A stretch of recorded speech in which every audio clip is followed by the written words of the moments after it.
ఈ ఇద్దరు నేతలు మూడో ఫ్రంట్ కడతారా? దేశ రాజకీయాల్లో కీలకమైన మలుపు తిప్పుతారా? ఇవన్నీ ప్రశ్నలే.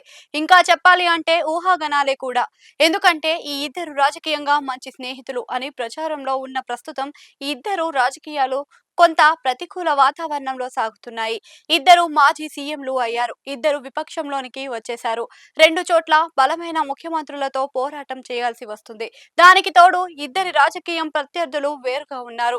ఏపీలో టీడీపీతో జగన్ ఫైట్ చేస్తున్నారు. అవతల కాంగ్రెస్ తో కేసీఆర్ రాజకీయ యుద్ధం చేస్తున్నారు. అంతేకాదు జగన్ బీజేపీ పట్ల సాఫ్ట్ కార్నర్ తో ఉంటున్నారు. కేసీఆర్ కి తెలంగాణలో బీజేపీ కూడా ఒక రాజకీయ ప్రత్యర్థిగానే ఉంది అన్నది రాజకీయ విశ్లేషకులు గుర్తు చేస్తున్నారు. ఇదిలా ఉంటే కేంద్రంలోని బీజేపీ నాయకత్వంలో నడిచే ఎన్డీఏ ప్రభుత్వం ఏ బిల్లు ప్రవేశపెట్టినా జగన్ పార్టీ వైసీపీ మద్దతు ఇస్తుంది. తాజాగా డీలిమిటేషన్ విషయంలో దక్షిణాది అంతా కూడా తమకు తీవ్ర నష్టం వాటిల్లుతుందని గగ్గోలు పెడుతున్న వేళ జగన్ మద్దతు ఇచ్చారు. అక్కడితో ఆగకుండా ఆయన జాతీయ స్థాయిలో విపక్షాల తీరును గట్టిగా విమర్శించారు. బీజేపీకి మద్దతుగా మాట్లాడారు.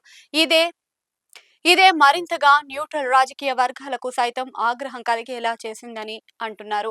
జగన్ బీజేపీకి సరెండర్ అయిపోయారు అంటూ కాంగ్రెస్ సహా ఇతర పార్టీల నుంచి విమర్శలు వచ్చి పడుతున్నాయి.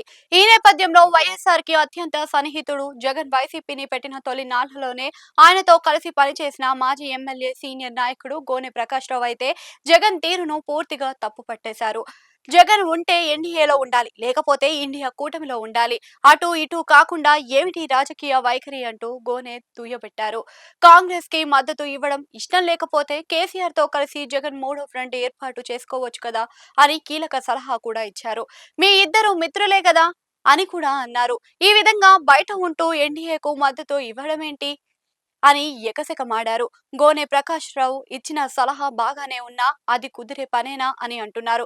కేసీఆర్ సీఎంగా ఉన్నప్పుడు బీఆర్ఎస్ పేరుతో ప్రయోగం చేసేది మూడో ఫ్రాంట్ కోసం, కానీ అసలుకే ఇది ఎసరు అని వచ్చిందని కూడా అంటున్నారు. ఇప్పుడు తెలంగాణలో అధికారం దక్కించుకోవడమే కేసీఆర్ ప్రధాన లక్ష్యం. జగన్ విషయం చూస్తే ఆయన ఏపీ గడప దాటి బయట రాజకీయాలు చేసేందుకు అసలు ఇష్టపడరు. కేవలం ఆంధ్రాకే పరిమితం అవుతూ వస్తున్నారు. పైగా బీజేపీ పట్ల సానుకూలంగా ఉంటూ వస్తున్నారు. దానికి కారణం ఎవ్వరికీ తెలియదు, కానీ కాంగ్రెస్ వ్యతిరేకత అని అంటున్నారు. ఇక 2029లో దేశంలో రెండే కూటములు పోటీ పడే సీన్ ఉంది. అవి ఎన్డీఏ, ఇండియా కూటములు. జగన్ ఇండియా కూటమి బహు దూరంగా ఉంటారు. అందులో కాంగ్రెస్ ఉంది కాబట్టి చేరే ప్రసక్తే లేదు. అలాగని ఎన్డీఏలో చేరాలి అంటే అందులో ఇప్పటికే చంద్రబాబు, పవన్ ఉన్నారు. పైగా తనకు ఉన్న మైనారిటీ ఓట్లు పోతాయని జగన్ బహుటంగా పొత్తు పెట్టుకోరు. అలాగని బీజేపీకి, కాంగ్రెస్ కి సమదూరంగా పాటించేందుకు కూడా లేదు అని అంటున్నారు.